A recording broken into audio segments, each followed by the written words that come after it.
Elliot, this is an annual event for us to sit down and all things Inovus. It's been a hell of a year for you.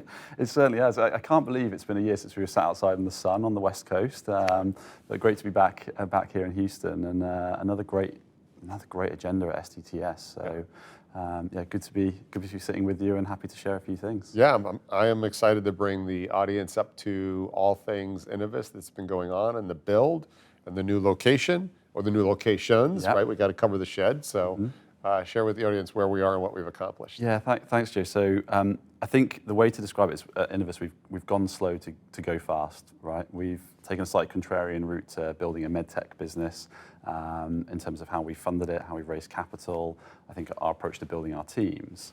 And ultimately that's boiled down to, in the last 6 months, we've gone from what we lovingly describe as our shed in the corner in St Helens, which is a great town where we've built a business in the UK, to 3 locations globally. So it's been a bit of a whirlwind. We started out with opening our US headquarters down in Tampa, in Florida. I've got a bit of a draw to Florida, as we know from many of the times we sat down together. But that's a great hub for us. Logistically, it's really, really useful. The time difference into the UK, where a lot of our global manufacturing is, which we'll touch on in a moment. And the reason for that hub and putting that in is this partnership that we've managed to pull together between AAGL, the Gynecology Society for Minimally Invasive Surgery, and Hologic. So I could touch on that if that's okay, because it's really exciting for us as a business. So this all comes down to one of the things we've been speaking about today at STTS, which is, what is our approach to training surgeons, and how should we be thinking about that for the future? And one of those approaches for us is, we need to get to a point where we have a standardized, equitable platform for training surgeons, whether or not they're in Arkansas or New York or San Francisco. And that's just for the US, right? So we were able to pull together these stakeholders, AAGL, Hologic, and what that's meant is our platform, so our laparoscopic platform, LapAR, our hysteroscopy platform, HistAR, powered by our digital surgery platform, Totem, is now becoming the standardized platform for training OBGYNs across the USA. We've got a long way to go. We're in the middle of a 300-site implementation across the US. That leads back to our team in Tampa. We put them in to run that, and they're doing an amazing job of it. And while we've been doing that, just to add to the workload, we decided we think we need a new global headquarters. And we've been building our business for 12 years in this amazing town called St Helens in the northwest of England, where there's some amazing talent. And timing is everything. We've been there for 12 years, and we're now finding that we've positioned ourselves in a town that is focused on building a medtech campus and doubling down on healthcare and life sciences across the region. So we've committed to St Helens with our new global space. It's housing our R&D, it's housing all our commercial function. And it's a beautiful building. I'd love to get you out there at some point in time and show you around. It's got a training center there. It's got some incredible innovation space for driving the technology that we're building. So busy 6 months all round, but very exciting. We still have the shed though. Thanks for reminding me. The shed. Tell our audience who haven't been following you literally what the shed was. Yeah, so to get to the shed, there was a bit of a journey. So Jordan, who's my co-founder, and I, we started the business in a bedroom with a heat gun and a sheet of plastic and a drill, making plastic laparoscopic box trainers. So you were a competition for Billy Cohen's chat last night. I was sat there resonating with Billy. I took a photo of Billy's slide that said the Home Depot is the MedTech Innovators HQ, and I sent it to Jordan and said, look at this slide. This is so on point for us. So we started in the bedroom, then we went to a garage. When we ran out of space there, we needed to sort of up our game as a business, and we were looking at, well, if we go and lease a factory, a space to build our technology, it's going to cost us X. We worked out we could actually buy a unit. This is back in 2017, for less than the cost of a lease. And so these 2 young lads who sort of graduated out of the basement unit that they were in, about 1,000 square foot, were going, right, we need sort of 5,000-6,000 square foot unit here. Let's go ahead and buy it. And we somehow convinced the bank to lend us the money. We bought this shed, and we moved in with 2 blokes and a dog and a laser cutter And that was what we had building all our technology at the time. It's now full of production level 3D printing technology. There's all sorts of injection molding technology in there. And with that, relatively speaking, small square footage, we've got a pathway to over $100 million in revenue coming out of that building. So yes, we've moved into some swanky new offices for the development, a bit more in keeping with the sort of digital first business we are now, some swanky new headquarters in Tampa. But ultimately, the shed is the foundation to our business, which is the technology we sell, which is some great hardware that has intrinsic value to the users. You promised me Inovus, as it continues to have this meteoric rise, will never get too bougie.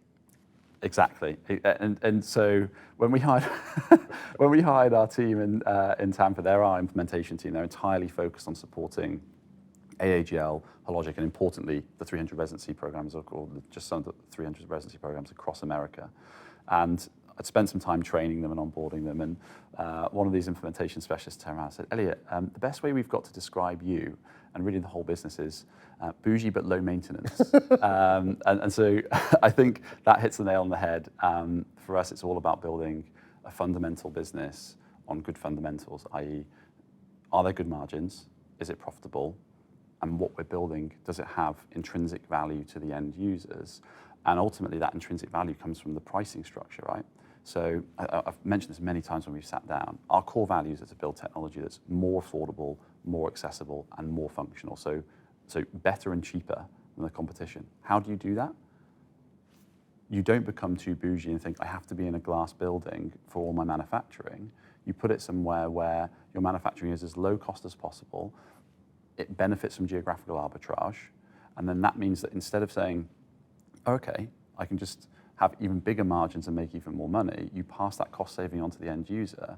And that's been a really, I think, one of the most powerful parts of our growth, because we live that, we breathe that. We're not shy to hide that we've got the shed in St. Helens. And we say, guys, we could go and put our headquarters in Boston, or we could put it in the Bay Area and put our manufacturing there, but our prices will go up, and it's not going to change the quality of the product and the service that you get. So I think we've had some great buy-in from our supporters and our... Yeah, and also there's a certain grit that comes with that and never gets lost.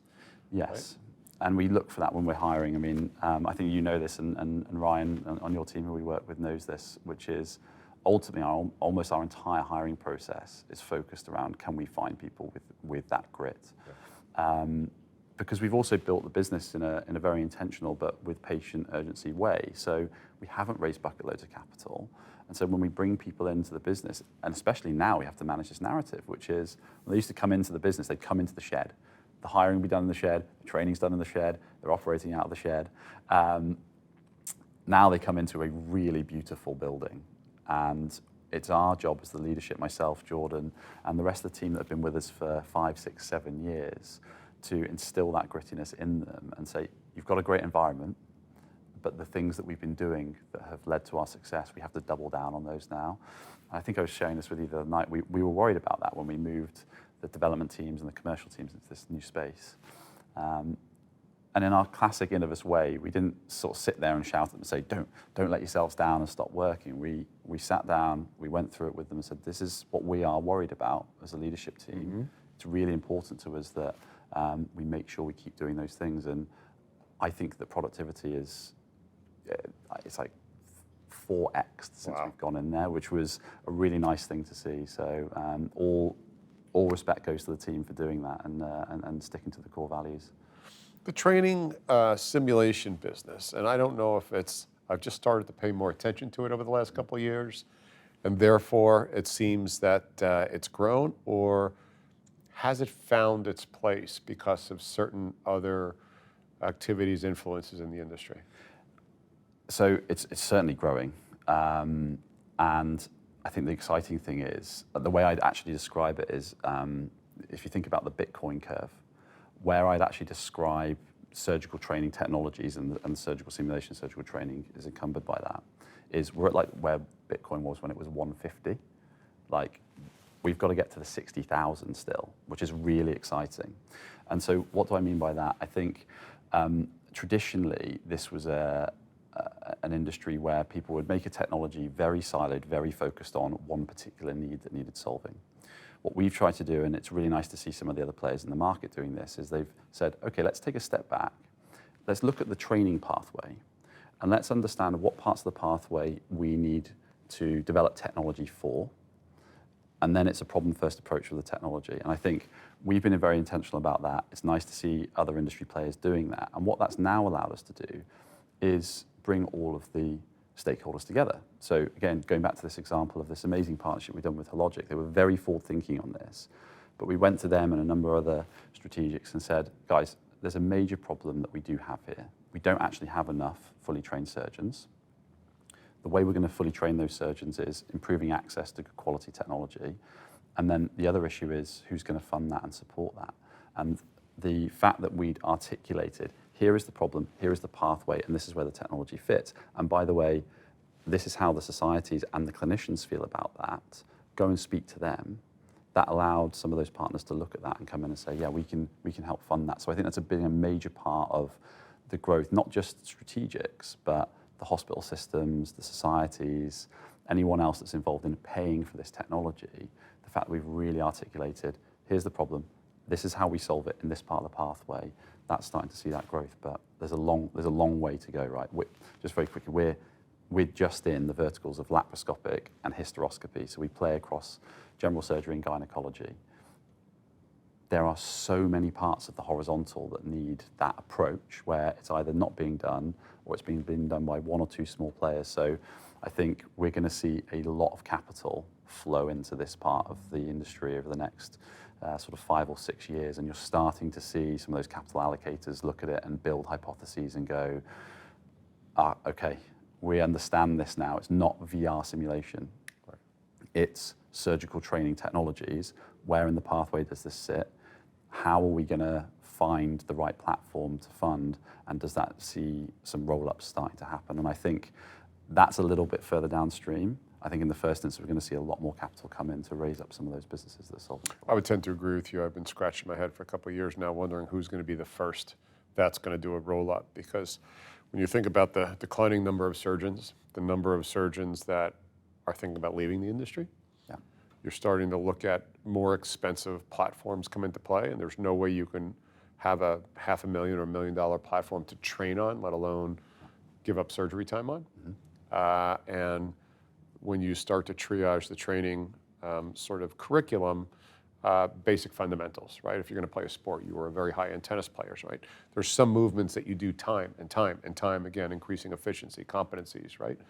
And then as you get to more refined skills, then you can start to have that continuum of training, mm-hmm. whether it's a pure analog play or it ends up bleeding into a virtual environment, right? And then you've got your teams you train, you've got your surgeons you train, you've got your assists you train. So I think that this is really setting up ideally for a good time right now. And you don't have FDA oversight really at this point in time. No, exactly. And that's going to be an interesting journey, I think, for industry to go on. And I think at some point in time, it's going to be beholden on us to almost push for that, right? Because I think that's really important. As a clinician, my core is telling me we should be thinking about that as an industry. And and I know some of the other leading players are thinking like this, which is great, which is we're almost holding ourselves to that standard. But at the moment, without that oversight, it is allowing us to move quickly, which again is attracting that investment in. But I just want to touch on this, right, which is the importance of actually the growth in surgical training technologies and the problem it's solving. So we started the business 12 years ago. The aim to start the business was to allow surgeons to train a little bit more like elite athletes. So give them a platform that they can access where they can break the skill set down, part proxies, part procedures, full procedures. Fast forward 12 years, we're now 143 million surgical procedures short per year globally. That is because we don't have enough fully trained surgeons. You've already mentioned one of them. Some of them are leaving, but effectively the traditional ways of training surgeons is now not keeping up with the modern day demands. More starkly, that is resulting in over 1.5 million unnecessary deaths per year. Now, that doesn't necessarily sound like a massive number, but when we contextualize that, it's the equivalent number of deaths as all deaths from HIV, multi-drug resistant TB, malaria, and complications of pregnancy combined annually. So this is a major problem for society. And it's very important to say this is not the surgeon's fault and clinician's fault. It's just the happenstance of how things have developed over the last few years. It's now critical that we catch up. And in our opinion, the way we're going to catch that up is through shifting the paradigm such that it's a simulation first-based curriculum where we are rattling through the early learning curve in a simulated environment, getting surgeons to an objective standard and saying, there you go, guys, you're going to be way more efficient now for the rest of the learning curve at the patient bedside. And again, I think from an industry player, that's an exciting opportunity for us to solve, and that's what's going to start attracting a significant quantum of capital into the space. And it sets up from an economic perspective for private equity play. Exactly. It's total private equity play. Yeah, I agree. And a big part of that is a lot of these platforms need to be a little bit more mature. So you're seeing that there's 3 or 4 players in the market that have either raised a bit of venture capital or a bit more like us. They've built a business where they can sell the product and they can just grow organically. Venture doesn't know what to do with your model. It's always been difficult, yeah. But we've sort of now graduated into that sweet spot for that growth stage PE where they're going, hang on, there is a massive upside here. We'll get our 2.5, 3x return, no worries, but the upside is huge.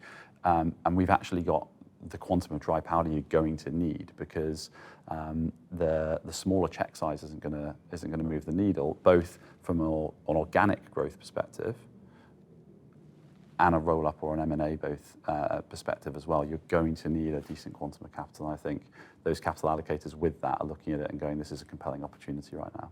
I think the horizon's the next 2 or 3 years. I'll be watching it closely, as I know you will.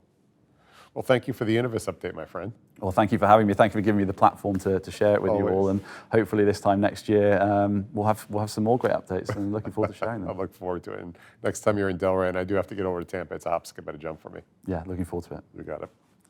I'm Joe Mullings from Houston, SDTS. The next big thing. Be well.